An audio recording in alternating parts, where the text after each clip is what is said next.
박장범 후보자는 경제학과를 졸업했는데 네. 기자가 된 이유가 뭡니까? 일단 고등학교 때부터 기자가 되길 원했습니다. 고등학교 때부터. 네. KBS 20기인가요? 네, 공채 20기입니다. 1994년. 네. 롤 모델은 누구였습니까? 특별한 롤 모델은 없었습니다. 고등학교 때부터 기자가 되려고 했으면 뭐 생각한 사람이 없어요? 네, 특별한 롤 모델은 없었습니다. 그러면 박장범 후보자는 후배 기자들에게 롤 모델이 될 수 있습니까? 그건 뭐 제가 자신 있게 말할 수는 없습니다. 94년에 입사인데 91년에 입사한 KBS 보도본부 18기, 19기, 20기 거기는 선배죠. 18, 19기는 선배, 20기는 동기, 그리고 50기까지 거의 30년 후배까지 한 기도 빼놓지 않고 전부 박장범은 안 된다 이렇게 릴레이 성명을 냈어요. 이게 뼈 아프지 않습니까? 네, 그분들 성명을 다 읽었습니다. 뼈 아프지 않습니까? 아무튼 잘 새겨들을 말이 많다고 생각합니다. 성명의 그 공통분모 핵심은 뉴스도 망치고 KBS도 망칠 사람이다 이렇게 규정하는데 인정하지 않으시겠죠? 동의하지 않습니다. 29기 후배들 성명을 한번 제가 들려드리겠습니다. 보도본부 구성원들이 먼저 반대의 목소리를 내게 된 것은 그를 이미 알고 있기 때문이다. 리포트 제작자와 뉴스 앵커 관계 속에서 뉴스를 만들어 오면서 그가 어떻게 KBS 뉴스를 훼손해 왔는지 겪어봤기 때문입니다. KBS 뉴스 진행자로서도 결격인 그가 KBS를 이끄는 리더가 되는 것은 부적절합니다. KBS를 망가뜨리는데 일조한 그가 이제 공영방송 KBS를 더 큰 수렁에 빠뜨릴 수 있을 것이라는 위기감의 발로입니다.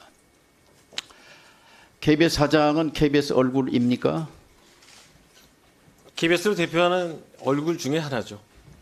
얼굴이지요. 보도본부 32기 33명의 취재기자와 촬영기자들은 이렇게 성명합니다.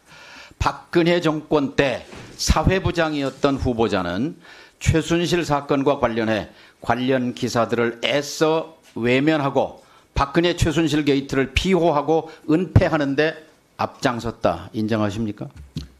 인정하지 않습니다. 그랬던 박장범이 KBS 사장이라니 가당키나 한 일인가? 보도본부 42기 후배들입니다. 10년차 기자인데요. 권력에 질문하지 못하는 기자는 기자가 아니다. 그런 자가 공영방송 수장은 더더욱 아니다. 박 후보자에게 촉구한다. 더 이상 KBS를 정권에 아부하는 수단으로 이용하지 말라. 후배들의 이 뼈아픈 질문에 대해 반성하지 않습니까? 네, 저 자신을 한번 되돌아보고요. 지적에 대해서는 겸허히 수용하겠다는 생각을 가지고 있습니다. 반성합니까? 제가 어떤 잘못을 했는지 되돌아보는 계기를 삼겠습니다. 반성은 안 합니까? 특별히 뭐 성명서에 대해서 반성할 생각은 없습니다. 성명서가 아니고 그 지적에 대해서. 뭐 특별히 반성할 내용은 없다고 생각합니다. 만일 대통령을 인터뷰하는 기자가 이렇게 질문한다면 대통령이 야당과 소통하지 않는다. 그래서 야당은 대통령을 독재자라고 부른다. 어떻게 생각하십니까? 이런 질문을 한다면 이것은 기자의 질문으로서 적절한 것입니까? 아닙니까? 제가 이제 할 수 있습니까? 후배 기자가 한 프로그램에 대해서 평가하긴 뭐하지만요. 아니 저라면 그렇게 문재인 기자가 전 질문한다면 대통령을 기자가 할 향해서 수 있는 질문인가요? 아닌가요? 저라면 문재인 전 대통령 향해서 독재자란 표현을 쓰지 않습니다. 문재인 정부 시절에 문 대통령과 신년 인터뷰한 같은 KBS 보도본부 출신 송현정 기자의 인터뷰 질문입니다. 대통령이 많이 불편했을 것입니다만 권력에 질문하지 않는 자는 기자가 아니다라는 후배들 성명에 부합하는 질문입니다. 후보자는 윤 대통령에 대해서 조만한 파우치에 대해서 질문했습니다. 대통령에 대해 불편한 질문입니까? 대통령의 심기를 생각한 질문입니까? 그 주제 자체가 대단히 불편한 질문이었을 거라고 생각합니다. 후보자는 혹시 타임지 편집장이 쓴 아부의 기술이라는 책을 본 적이 있습니까? 없습니다. 아부는 인간의 본능이고 아부는 기술이다. 아부는 특별한 목적을 추구하는 기술이다. 파우치는 아부라고 생각하는 국민이 많은데 인정하십니까?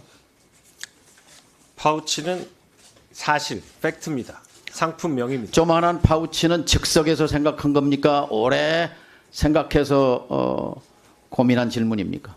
조그만한 파우치라고 한 적은 없고요. 파우치라고 한 다음에 영어를 풀어서 조그만한 가방이라고 했습니다.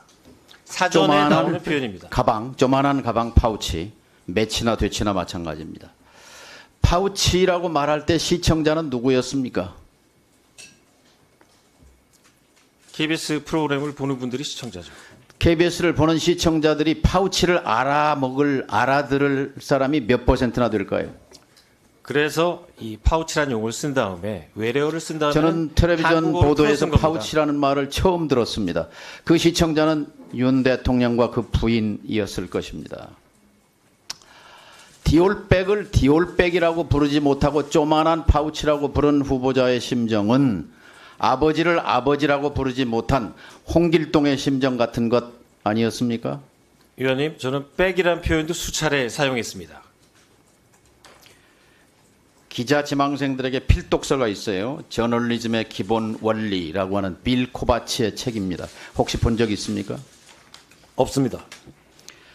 이 저널리즘의 기본 원리 핵심 원칙 10가지를 서술하는데 그중에 1번, 2번이 뭐냐면 독자와 시청자를 속이지 말라.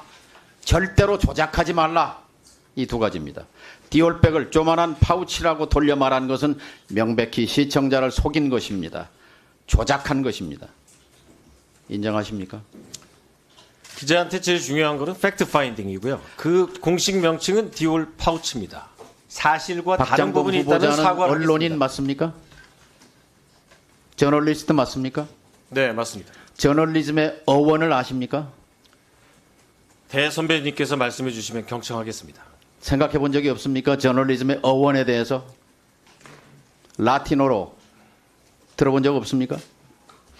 저널리스트로 30년을 살아왔는데 저널리즘의 기원을 모른다는 건 이해가 안 됩니다. 모릅니까? 말씀해 주시면 경청하겠습니다. 그러니까 모르냐고요. 모르면 알려드릴게요. 네, 알려주십시오. 디우르나, D-I-U-R-N-A,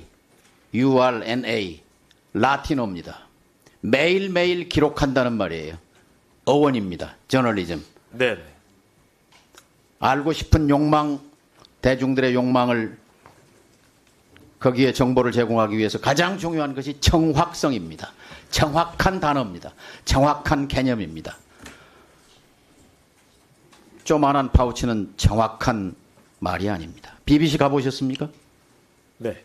BBC 보도 준칙 핵심이 뭐예요?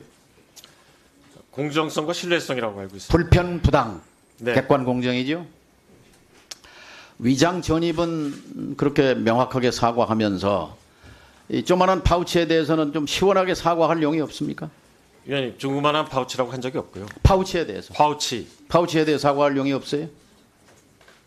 사실관계가 틀렸으면 제가 사과합니다. 하지만 그 제품의 사과할 공식... 이유는 세 가지입니다. 첫째, 권력에 대한 아부가 명백하기 때문입니다. 두 번째, KBS의 명예를 실추했기 때문입니다.